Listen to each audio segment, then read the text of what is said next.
करीम बिस्मिल्लाहिर्रहमानिर्रहीम रब्बि इश्रह ली सदरी व यस्सिर ली अमरी वहलुल उक़दतम मिन लिसानी यफ़क़हू क़ौली सल्लल्लाहु अलैहि वसल्लम। हज़रात गिरामी, मौजूद ख़वातीन हज़रात, तलबा तालिबात, मेरे साथ जो पहली दफ़ा नहीं हुआ, 1990 में मैंने पाकिस्तान टेलीविज़न पे ड्रामा लिखना शुरू किया था। तो उस वक्त तस्वीर नहीं होती थी, राइटर का नाम मौर्य मकबूल जान आता था। तो एक दिन मुझे बहुत बड़ा पार्सल मिला और पेशावर से किसी साहब ने भेजा हुआ था। तो मैंने ईदी के कपड़े भेजे हुए थे। मैं अपनी बहन मौर्य मकबूल जान को ईदी के कपड़े भेजता हूँ और वो उन्होंने बड़े मोहब्बत से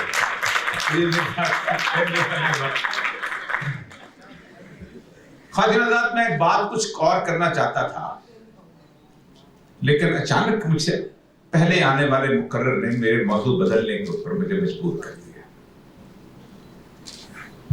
1944 में IMF बना है और IMF ने पूरी दुनिया को ये पैगाम दिया था कि अब हम तुम्हें मारेंगे नहीं, अब हम तुम्हें कत्ल नहीं करने आएंगे। हम पहले कभी चलते थे, बरतानिया के सायों से चले, ईस्ट इंडिया कंपनी बनाई और यहाँ पर कब्जा कर लिया। अब तुम्हें माशी तौर पर हम मुकम्मल तौर पर घेरे में लेंगे। और उन्होंने एक चीज इंट्रोड्यूस की जिसे कहते हैं डॉलर्स। सैयद अल-अंबिया सल्लल्लाहु अलैहि वसल्लम फरमाया था कि उस चीज में कारोबार करो which has its intrinsic value of its own। जो इकोनॉमिक्स के बंदे हैं कि आप जिस चीज को अलहदा करके मार्केट में बेच सकते हैं उसमें सोने में कारोबार करो, चांदी में कारोबार करो, खजूर में कारोबार करो, गंदम में कारोबार करो, जौ में कारोबार करो, नमक में कारोबार करो। लेकिन जिस चीज की वैल्यू नहीं थी, फिक्टिशियस आर्टिफिशियल करेंसी, उसका होता क्या है? आपको पता है इस वक्त दुनिया में 70 ममालिक ऐसे हैं जो कहते हैं डॉलर में कारोबार नहीं करेंगे। They refused। इंडिया क्यों रूस के साथ इस वक्त अपनी करेंसी के अंदर कारोबार कर रहा है? 2 दुनिया के बड़े मुल्क ऐसे हैं कि जिन्होंने डॉलर में सेव किया। 22 अप्रैल को 300 अरब डॉलर जो थे वो रूस के उन्होंने फ्रीज कर दिए, हाथ मलता हुआ बैठा हुआ। आप सोचें कि 1972 तक ये जो जाली करेंसी आई है, फिक्टिशियस, जो कागज का नोट है, जो $1 का भी उतने का है, $10 का भी उतने का है, सब कुछ उसके बारे में कहा गया था तुम्हारा गोल्ड स्टैंडर्ड होगा, इतना सोना तुम्हारे पास होगा तो चलो ठीक है, इट्स ऑलराइट। लेकिन 1972 में डिगॉल चला गया निक्सन के पास, उसने कहा तुम्हारा $2 तुम्हारे पास पड़ा है, दो। उसने कहा these promises are not to be made। फिर बोर्ड बुलाया गया, एक बैंक का, उसका नाम है बैंक ऑफ इंटरनेशनल सेटलमेंट्स। उसको कहा गया अब क्या होगा, goodwill of the country determine करेगी कि किस डॉलर की कितनी कीमत है। Nigeria is an oil rich country, सऊदी अरब से 1.5 गुना तेल है उसका, उसकी करेंसी वीक है। आइसलैंड में घास नहीं उगती, उसकी करेंसी मजबूत है। तुम चंद लोग कमाने के बाद मुझे बताओ, वो जो चावल की गंदम की फसल के अंदर चावल की गर्म उसके अंदर पनीरी लगाता है, वो डॉलर में कहां से कमाएगा भाई? उसको तो तुम लूट के खाओगे, उसका गंदम तुम उठाओगे, उसको तुम इंटरनेशनल मार्केट के अंदर बेचोगे। ये है वो बेसिकली पूरे का पूरा कॉर्पोरेट कल्चर का वो कैफियत जिसके अंदर हम गुलाम बनाए गए हैं। बुनियादी तौर पर बात जिसमें मैं करना चाहता था, यहां बड़ी बातें शामी साहब यहां होके गुजरे, फ्यूचर ऑफ पाकिस्तान। दुनिया में कोई कौम ऐसी नहीं है, नॉट अ सिंगल नेशन, कि जिसने किसी इंटरनेशनल बेसिस की बुनियाद के ऊपर अपनी इकोनॉमी बिल्ड की और तरक्की की।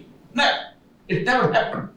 आपका इनहेरेंट जो कैरेक्टरिस्टिक होता है कि आपकी जीडीपी यूट्यूब नहीं है, जीडीपी सर्विसेज नहीं है, जीडीपी आपका गंदम है, जीडीपी आपका चावल है, जीडीपी आपका की सनत है, आपके कपड़े हैं, बाकी सारी चीजें। लेकिन बुनियादी तौर पर मसला यह है कि सब कुछ हुआ कैसे और हम हैं कहां।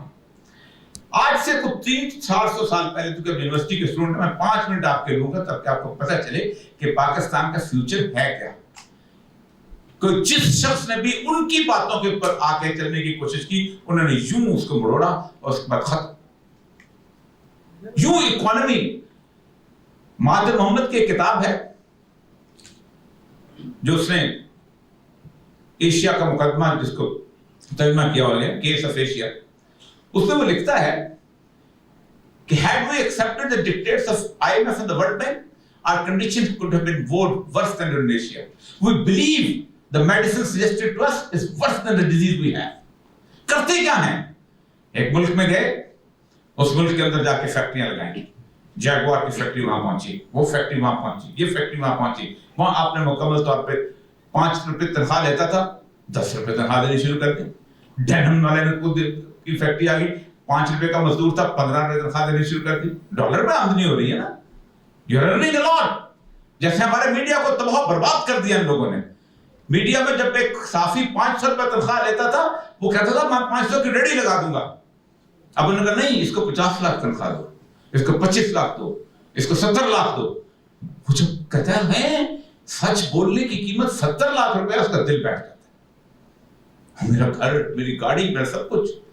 इसीलिए पाकिस्तान की 70 साल तारीख के अंदर कभी भी मीडिया का गला यूं नहीं घूटा गया और इतनी आसानी से घूटा गया। इसलिए कि मीडिया जो है कोई शुगर मिल वाला नहीं चला रहा, कोई यूनिवर्सिटी बनाने वाला नहीं चला रहा, मीडिया कोई प्रॉपर्टी डीलर नहीं चला रहा। उसको कहता खबरदार, कल तुम्हारे गन्ने के ट्रक रोक लेंगे, तुम चला के दिखाओ किसी बंदे को, तुम किसी बंदे को रखो अपने यहां एंकर। तो बुनियादी तौर पर एक पूरे का पूरा कब्जा है कि जिससे पाकिस्तान जो है उसका गला घूंटा हुआ है। अब ये गला घूंटने की बात जो होती है, इससे आजादी किस किस ने हासिल की, तारीख जरा उठाएं, किस किस ने हासिल की। आपको पता है जिस भारत की आप नाम लेते हैं, उस भारत ने 55 साल एक फिक्रा बोला था, विदेशी माल का बाइकआउट। मैं 2007 में भारत गया था, एडवानी के पास एम्बेसडर कार थी। जिस चाइना ने तो तरक्की की बात करते हैं, वो चाइना डॉलर्स में कारोबार करता है। आपको पता है कि चाइना आज भी दुनिया का सबसे बड़ा गोल्ड परचेजर है। उसको पता है कि अमेरिका ने एक दिन उठा के में तबाह बर्बाद कर देना। तो डिगॉल गया, उसने कहा गुडविल ऑफ द कंट्री होगा। अब करते क्या है वो? करते ये हैं कि अमेरिका ने कहा 74 के अंदर तेल वालों को कहा कि तुम अपना तेल जो है वो डॉलर में बेचोगे। मैंने तेल खरीदना है, मैं 10 अरब डॉलर खरीदूंगा। उसने खरीदना है, वो 50 अरब डॉलर खरीदेगा। उसने खरीदना है, वो 60 अरब डॉलर खरीदेगा। उसने खरीदना है 70 अरब। ये सारे मिलाकर 300 अरब डॉलर होंगे। ये बेहतरीन स्याही और बेहतरीन कागज के अंदर $1 में सट जाते हैं। तेल किसका है? अरबों का, मुसलमानों का। आज पाकिस्तान के रुपए में तेल बिकना शुरू हो जाए, $1 के $100 मिलेंगे। ये है औकात डॉलर की। जस्ट डिसाइड के पाकिस्तान के रुपए के अंदर आपने तेल बेचना है। ये तो वो इकोनॉमिक गुलामी है जिसके अंदर लैटिन अमेरिका को उन्होंने डाला। उन्होंने कहा खबरदार, निकलो यहां से, अपना डॉलर भी लेकर निकलो, अपना बैंक ऑफ अमेरिका भी लेकर निकलो, और अपना तमाम तर सूरत। एक्वाडोर में एक शख्स आया था, Rauf Korea, prime minister elect हुआ। उसने कहा दरवाजा बंद करो। खुद गया IMF के गेट पे, ताला लगाया, कान से पकड़ के निकाल दिया और कहा the debt which has been accrued for the benefit of the few is illegitimate.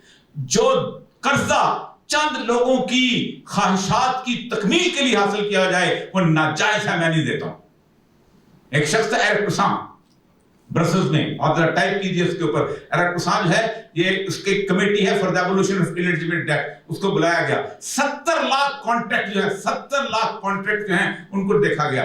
3 crore documents को देखा गया। उसके बाद कहा खबरदार, हम ये कर्जा अदा नहीं करेंगे। वॉल स्ट्रीट में उसको कहा, हम इनकार कर दिया क्योंकि बॉन्ड्स में कर्जा बिकता है। ठीक अगले दिन, नेक्स्ट डे, पूरी दुनिया के अंदर उनका $100 का जो $100 का बॉन्ड था, $20 पे आया, जो उन्होंने वापस परचेज किया। अगले दिन पूरी दुनिया झुकी उसके सामने। 88% कर्जा था जो उसने कहा गलत है, 82% पे एग्री किया, हाँ 82% तुम पे ना करो। एटमी ताकत नहीं था, दुनिया की 5वीं बड़ी पॉपुलेशन नहीं था, इतना छोटा सा मुल्क एक्वाडोर। निकरागुआ ने किया, ब्राजील ने किया, दे रिफ्यूज। ब्राजील को उसको बुलाया, उसने कहा पे द डेट्स, 128 बिलियन आपको लोग हैं। उसने कहा मेरे पास पैसे नहीं है और ये तुमने गलत जिन लोगों के मेरे फलां बंदे से किया था, जाओ उनसे खरीद दो। He refused. उसने कहा I'll cut down the Amazon forest and pay you the money. मैं अमेज़न के जंगल काट दूंगा, दुनिया के सबसे बड़े जंगल, और तुम्हें कर पैसे दे दूंगा। उन्होंने these are lungs of the world, ये तो दुनिया के फेफड़े हैं।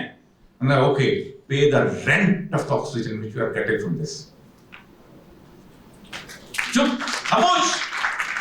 इज्जत से खड़े होने का मसला ये होता है कि आप अपनी उसके ऊपर किस हद तक बिलीव करते हैं। तो जहां तक इस बात का ताल्लुक है, ये जो दुनिया है ना जी, 400-500 साल पहले एक बॉडी ऑफ द नॉलेज आपको बताया गया था, और उसके अंदर दुनिया में एक चीज क्रिएट की थी जिसे सोशल साइंसेस कहते हैं। मेरा वक्त नहीं लूंगा, को मैं बता दिया 4:30 बजे बसें जानी है और मैं किसी के घर जाने से रोकना नहीं चाहता। तो body of knowledge, social sciences, sociology, political science, उसके बाद साथ एंथ्रोपोलॉजी, उसके साथ आर्कियोलॉजी, ये सारी की सारी साइंसें क्रिएट की। उस साइंसों ने 2 चीजें पढ़ाई मुझे और आपको, जिसको आप सारे आज यूं आंखों से और माथों से चूम के रखते हैं। नंबर 1 कि कौमें जो हैं रंग, नस्ल, जुबान और इलाके से बनती हैं। यही कहा है ना आपने, 4 चीजें कि रंग, नस्ल, जुबान और इलाके से बनती हैं। और दूसरा यह है कि मजहब बड़ी गंदी सी चीज है। Religion is no business with the state. 1797 में जब फ्रांस का इनकलाब आया, मजहब को ठुड्डे दे के बाहर निकाल दिया, दफा हो जाओ, हमें तुम्हारी जरूरत नहीं, क्योंकि तुम कत्ल करवाते हो, तुम लड़ाते हो, तुम प्रोटेस्टेंट कॉमन कैथोलिक से लड़ाते हो, तुम मुसलमान ईसाइयों को लड़ाते हो। हिंदू मुसलमान की तो लड़ाई ही नहीं थी उस वक्त। तुम यहूदियों ईसाइयों को लड़ाते हो। 2000 साल तो यहूदियों से लड़े।